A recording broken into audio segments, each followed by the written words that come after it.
So the question is, what do you think happens after we die? Very general question.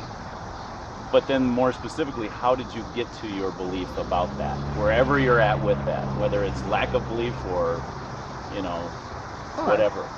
So, love to hear your stories if you have one, but a lot of people, it's like, I don't have a story, so I don't want to say first? You have to have a story either. Yeah, I can go first about it. I used to think that you were just nothing. Mm-hmm. Thought that you were just nothing after you died. My mom, I had an older brother who passed away before I was born, so it was a lot of grieving post me being a younger person, growing up in that sort of grief. Yeah. So, because he was 9 years old when he passed away. Oh wow. Okay. So it was a super traumatic event. So I used to just think that my mom was holding on to religion for a security blanket. Uh-huh. But unfortunately I lost my stepfather this last in June. So that, yeah. But it was so weird because I was on the train home and literally this trashy hick pulled her ponytail in front of me on the train home while I heard, I was rushing home. Yeah. And his name was tattooed on the back of her neck. And I was like, you're fucking kidding me right now. This is insane. So then I just I don't know. I think that you're still here, just not in this body. I feel like you're still here in this sort of way. Just I don't know. Protecting, manifesting your presence in this certain way afterwards. So you definitely believe in a spirit realm, I guess? Essentially, yes. Yeah. So for me, that really confirmed it because I never grieved anyone that was super close to me, and then I did. So then it kind of manifested in that sort of way, and I was just damn, there is something bigger. I don't know what it is, and but would you say it was pretty much that incident that kind of Yeah, for me, it made me question a lot of what I believed about death because it was such a negative, end-all, be-all sort of point of view before that. Yeah. So that really changed it for me because there's certain ways that, he was such a great person to be around, so, and now he manifests in all of these physical ways that I never thought possible, so now it makes me question everything that I believed in previously. Interesting. Mm-hmm. Okay. What do you think a scientist would say about that? He'd be like, I love how I personified it as he, excuse me. Right. They would be like, maybe it's coincidence, maybe? I don't know. Coincidence, they'd be figuring out the mathematical odds and... Yeah. How many... Is it an unusual name? No. It's not an unusual name. But the timing. Yeah, it was just I was on my way home to rush to my family to get to the hospital, and this lady was sitting directly in front of me. Oh, so you're talking about I was thinking just in the weeks or months after. No, it was literally day of, wow. and I was sitting on the metro train going home to the suburbs, and this lady just pulled her hair right, she was sitting right in front of me, 6 inches away, and I was this is it. I'm and he would do that. It was so humorous, tattooed on the back of this hick lady's neck, Yeah. That is pretty impeccable. Yeah, it was insane. So that's what made me question everything. So now I don't really know what I think. Okay. Mm-hmm. But you have that sense of would you say supernatural then? I guess. So when I say supernatural, I guess what I mean by that is outside the laws of nature. Yeah. Which nature is natural. Supernatural is something that exists that's not beholden to the physical laws of nature. I guess and math, probably, the physical laws of nature, yes. But I guess maybe in a more concrete way, I guess it goes beyond the laws of nature, but I'm just what's supposed to happen to you is your spirit once your physical body leaves. Mm-hmm. It almost feels like it's natural for you to stay in some sort of inconspicuous way. Yeah. Okay. And how about you? Well, I unfortunately don't have any beautiful, touching stories. Yeah, I didn't want to make you guys feel like you had to have a story, but yeah. No, but I've always considered myself a very rational thinker. I'm pretty devout atheist. I'm one of those you rot in the ground when you die people. Uh-huh. And what kind of led me to this is when I was a kid, I was really into the idea that like there was a supernatural force in the world, that there was something extra. Yeah. But then like just through process of noticing things about the world around me, I was just like, no, everything's patterned. Everything's logical. This is not happening for a reason. This is just happening as a succession of events, like dominoes fall. So cause and effect. Yeah, The natural cause and effect order of things. You know, your brain has your body has a lot of energy in it. You have a lot of heat and electricity. Those electrons go on and do something else, and that heat dissipates. The level of radiation in your body will start to match the background radiation in just the world around you. So no consciousness, no... I don't believe in a soul, and I often have a hard time believing that human beings are even capable of free will, because our brains are just moist computers, basically cantaloupes that are producing their own drugs. Yeah. So it's like... Yeah, we're discovering more and more... It's like, when I do something, am I doing it because I have some kind of logical free will? Or am I just doing it because the chemicals in my brain just react that way? Yeah. And so, until I decide whether or not people even have free will, I feel like worrying about what happens after death is kind of superfluous. Like, I don't even know what life is about. Right. You want to focus on the here and now. Yeah, I'm definitely, I live in the flesh and the blood of the now. Yeah. Now, you did say you had a belief in, would you say God, or? I did believe in God. I was always really into the idea of like Greco-Roman and Norse paganism when I was a kid. I also like the myth. I always liked mythology because there was something that like concrete that I could read.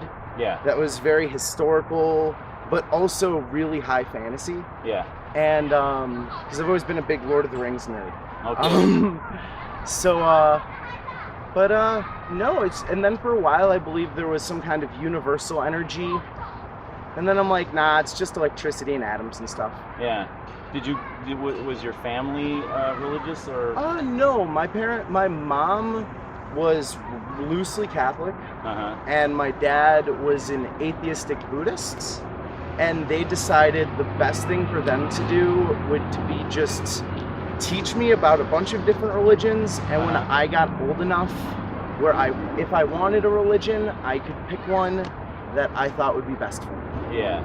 And I actually think that's a great way to raise kids. Well, yeah, I so like I said, I'm from a church and I'm a Christian, and I find that most people that say have rejected Christianity maybe grew up in it or have some friends who are Christians, or maybe not, but most people that have rejected it or rejected the Bible really haven't, really don't understand what it is they're rejecting. Yeah. You know what I mean? And so I would be one of those who would say, yeah, give you all the information that you need to make a educated decision. And so as a Christian, I love to be able to tell people about Christianity, but as far as them making decisions, I have these conversations, and my goal is not to convert anyone. Yeah. I would love for everyone to be Christian, because I've just, how could I not want that for, the thing that's most important to me? How could I not want that for others? Right? If you literally believe that people either become Christian or they'll probably be damned, then yeah, you would want everyone to avoid damnation. Yeah. That's I totally feel that. Yeah. Is that what you feel about Christianity? Christianity does teach that we start out not in a right relationship with God. So it's not like believe, or if you don't believe, you'll be damned for not believing. It's more like you're already under the curse, well, let me back up. Would you guys consider yourselves to be good people? Yeah. Yes. Yeah. Now this is the bad news. So the Christian gospel means good news, right? That's what gospel means. Yeah. evangelism is like sharing the good news, right? But the good news only makes sense if there's bad news to compare it to. Does that make sense? Yeah. So like, you've probably heard of the song Amazing Grace. Mm-hmm. Grace is like this free gift that God is giving us that we didn't deserve, right? Now, if we could earn it somehow, it wouldn't be grace. It wouldn't be this, we'd have to like work hard for it. Yeah. And so so the whole idea of a gift, that's good news, right? The bad news is we don't deserve it, So if we think we're good people, and if there is a God, we would, he would kind of like owe us, something. But I go through life thinking, okay, have I broken God's commandments? Have I told lies? Have I stolen anything? Yeah. I'd have to say, yes, I have, at times in my life, not recently, but you've done all those things at some point. I've broken all of the 10 Commandments in some way or another, right? Do I really deserve heaven? And the bad news is, no, I don't. And I had to face up to that, People helped me, like Christians kind of shared the gospel with me, which was the bad news is we all start out, it's all about our relationship with God, and are we in a right relationship with Him? Mm-hmm. If we break His rules, it's kind of hard to have a right, like God would be, He's not supposed to be just our buddy. So you do believe that if you don't pay religious observance to God as a figure, that you are damned? Well, I think I already have not done that. See what I'm saying? So it's not like an if-then proposition. It's more, this is the place we start out at. That's why it talks about mankind being under a curse. All right. At what point in our lives do we become guilty? I don't know. Like, it's hard to say a child that's just born is guilty, you know? But at some point, my understanding, there's some kind of age of accountability where we know, what's right from wrong. Yeah, we know right from wrong, and we choose to do the wrong thing. And it probably is one of the first things we do is disobey our parents, which the 10 Commandments says you shall honor your father and mother. And then we start disobeying other authorities, and eventually it's just like we're just blatantly disobeying God. Now I've always been of the opinion that like religion was an important sociological construct when people were primitive. Yeah. But now that we have fields like psychology and philosophy and sociology that give us a guideline for good behavior in a society, that we don't really need religion to intimidate people into behaving anymore. Yeah, that's... Also, I think that authority is just it's a very difficult concept, because like authority is not always good. Like you look at the condition of like capitalism and like the way that like wealth is distributed and like how many people are living in harsh conditions, that is because of obeying authority. Yeah. So like it's difficult to want obeying to an authority that's abusing their authority. Yes. Yeah, exactly. Yeah. So it's difficult to look at, and also your parents are not always wholesome and great people. No, they're not always. So like or even if they are, they still make mistakes. That, exactly. It's like we shouldn't. It's hard to obey them under all circumstances. Yeah. No. Like if I obeyed my parents, I would not be the person that I am today. Right. So it's difficult for me to like want to follow that. I guess that's like why I go into a more like spiritual sense and like getting what I need from different things. Like for me, I play music. So when I listen to music, I like get a sort of like almost like a prayer sense, almost like an emotional release from what that is. In a way, because I used feel to like be... you're connecting with something, it sounds like. Yeah, exactly. Like, when I was going to church as a young kid, so my mom was very on and off bouts of religiousness, but as, like, a younger kid, as a preteen, I was definitely going to church very regularly, and then those people... I don't mean to be like those people, but the people that I was going to church with, like, I didn't come from the same sort of background they did, you know, like they all came from whole families, and I came from a divorced family, and so like there was very much a difference from how they treated me. So then I alienated myself. Mm-hmm. I was also alienated. Yeah. So then I chose to leave and kind of find my own path. Yeah. Do you believe God, or, and I don't want to say the Christian God, but a creator God, like creation creator? Like, do you believe there is an ultimate creator? And I guess I'd ask you too, like, well, you've already said you're atheist, but you believe in cause and effect, right? Yes. And so I guess what I'm asking is, like, maybe for you it would be like, do you believe in an original cause, an uncaused cause? So if there, you know, I know, and I think about this, and if there, so you have the concept of a loving, intelligent God that is humanoid in shape, because he made us in his image, and so actually, so Christianity, and so I try to base my beliefs as much on the Bible as possible. So Christianity would teach God is good, loving is part of that, but it's not all. So, but it's an intelligent being that has thought. Yeah. So I think that if there was some kind of primal electric storm in the void that caused the world to spring into being, it wouldn't be an intelligent thing. It wouldn't be a he or she, it would be an it. Yeah. A blind, deaf, dumb force of creation at the center of the universe. Yeah. As taught in H.P. Lovecraft mythology. Just one of the reasons, just to let you know, like, even outside of being a Christian, I would believe in a thinking God, a God with a mind. Not necessarily a mind like ours, because I think ours are very, very limited. The more we realize how big the universe is, or how small it is, you know, whichever direction you go, the more I'm just awed by, if the creation is that big or complicated, how much more complicated would the creator be? Yeah. You know, so but getting back to like an uncaused cause, what that means is this, the first thing that caused everything else to come into being would have had to exist forever, because it, you know, there's nothing to cause it, you know, whatever it is, and at some point, without any other cause affecting it, and you were talking about like all the, you know, the things that affect our brains and everything, it would have absolutely no other force upon it to make it do this, right?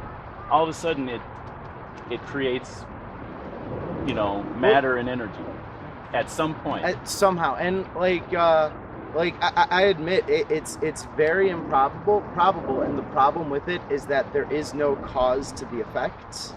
But if I use that same model of logic and then I bring it over to God, then I'm still faced with the same dilemma of there being no cause of that effect. So I'm of God, like who created God? Yeah, so I'm still left without logical answer. Yeah. Even if I adopt a theistic mindset. Yeah. So that's what Christianity says, like in its first 5 words of the Bible. In the beginning, God created.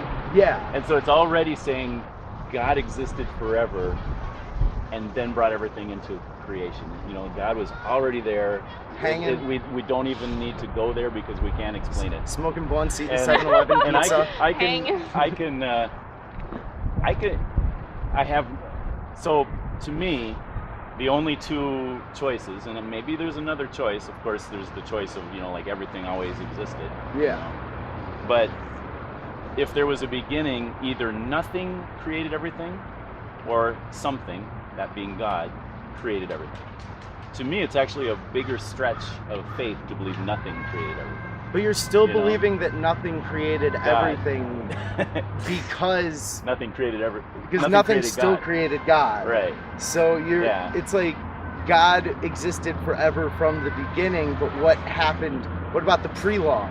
Right. I don't know. I know people who believe in both God and evolution. So it's just it's so inconspicuous, that's not the word. I think it's so based on a person's experience and their relationship to life, essentially. Yeah. Yeah. To what they believe. I don't even think any of us will ever figure it the fuck out, ever. Yeah, and I agree with you. And that's where, again, Christianity comes in, is it's saying we can't figure God out. God has to reveal himself to us. Yeah. So, and that's the whole thing of, like we're made in the image of God. Like we have the capability to understand God, just like we have the capability to relate to an image in a mirror. It's not completely us, but there are things in, like it doesn't have 3 dimensions. It's, it doesn't make noise. It doesn't, it's limited. Like the wind. Yeah. So it's something we can relate to. So it's like, it looks like me, but it's not me, Yeah.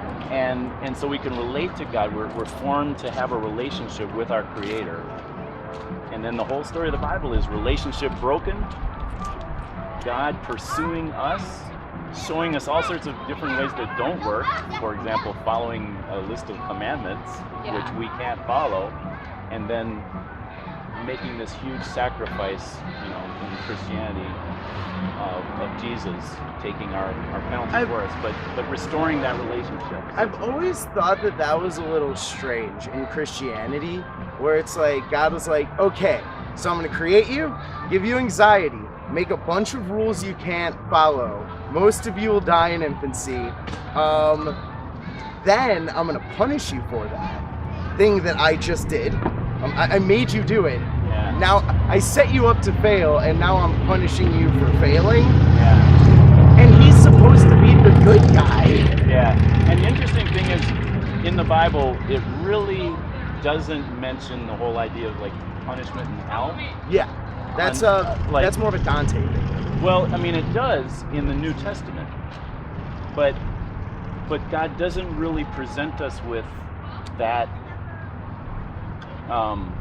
consequence until he has an answer for it. And so this whole idea of like setting us up for failure, I agree with you.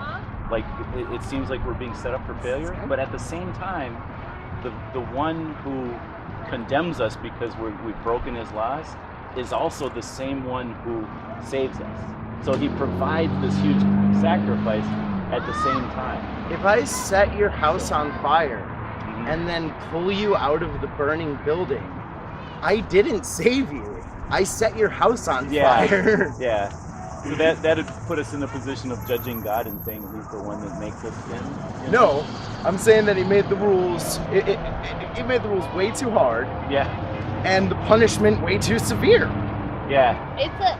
That's a double-edged sword for me. Like I said, a relationship to authority, not super great.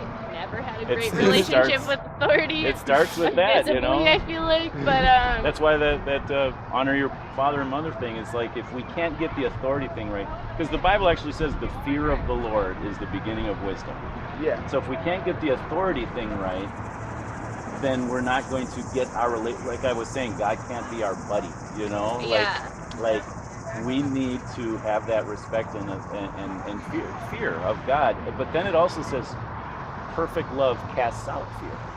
And so it's a relationship that needs to begin with a proper respect, just like we need to have a proper respect for, say, our parents. Yeah.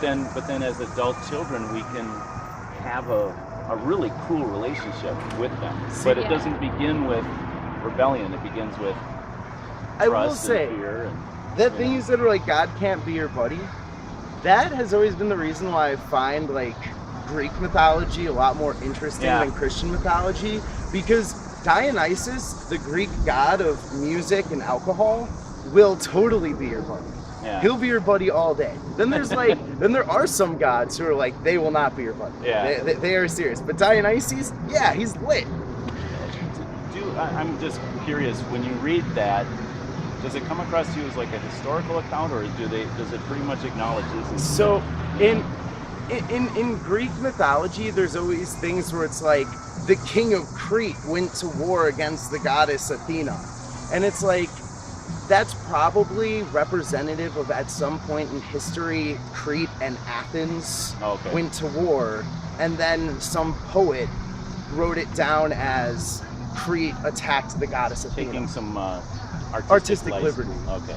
But Yeah, they're supposed to be written like historical accounts, but so are the Norse Eddas, and they're really not. Yeah, yeah. I always had a hard time with mythology because the gods, okay, there's many gods, and then they're fighting with each other, you know. And it's They're like imperfect. Yeah, and so it's like, so the Bible presents God as being 3 in 1, Father, Son, Holy Spirit. There's a perfect relationship between them for eternity. Like even in the first chapters of Genesis, it's presenting God as being, you know, like, let us make man in our image. You know, it's already referring to the Trinity, but it numerous times refers to God as being singular. You know, so it's like, even there's one sentence, I can't think of it, but it's like God is presented as both plural and singular in the same sentence, which totally defies proper rules of grammar. Yeah. And so the only way you can explain it, and this is in like first or second chapter of Genesis, the only way you can explain it is the Trinity. It's already pointing to the Trinity, you know? Yeah. And so this part of God takes human form and takes the punishment that we deserve. And that's, as far as the punishment being too harsh, you know, that's where I was saying God's ultimate attribute is his goodness. Because if he's love, if love is, if God is love, you know, and the Bible does say that, but it also says, you know, he's good, and it lists many other attributes. If you think about it, if God is good, he would be loving and kind and sweet and gentle, right? But he would also be just, and there would be a punishment for, say, child molesters, right? Yeah. So if God really believes in justice, there's got to be a consequence for when we break his laws, and a lot of his laws have to do with our relationships with one another, you know. And so should a good God turn his head and just say, oh, boys will be boys, you know, at horrible crimes like that, or should he do something about it? But like, you know, like that one time when God had an 80-year-old man climb a mountain and circumcise himself, that was a crazy thing to have him do. Yeah. That was ridiculous. Yeah. It's like you're gonna go in the middle of the village. You're just gonna lop it off. It's funny you asked that, or mentioned that, because I was thinking that just the other day, how crazy that whole sign of circumcision is. You know? Yeah. And you know, as babies, I guess it's like, you don't remember you don't know what happened, experience. but there were many adults in the Bible who got circumcised, and See, and that's kind of what I like about Old Testament God too. Is Old Testament God, you sacrifice one goat a year, you know where you and Old Testament God stand. You're like, oh, bro. I don't want to wear out my welcome or overstay. It's already been way over 5 minutes. I appreciate the conversation. No, you're totally chill. Yeah. It was a pleasure meeting you, Jeff. Yeah. All right. Likewise. Let me give you I have a card that can show you where you can see this. Yeah. Okay. And so what I do, I have these conversations, and then I let them inspire me, and I usually write something about it. And I don't write about the whole conversation, but just maybe one thing, you know, that people learn. I love to write, so. Nice. And that's the church I go to, and would love to talk more. Absolutely. Love to buy you guys coffee or something. It was a pleasure to meet you. But great to meet you. Thank you.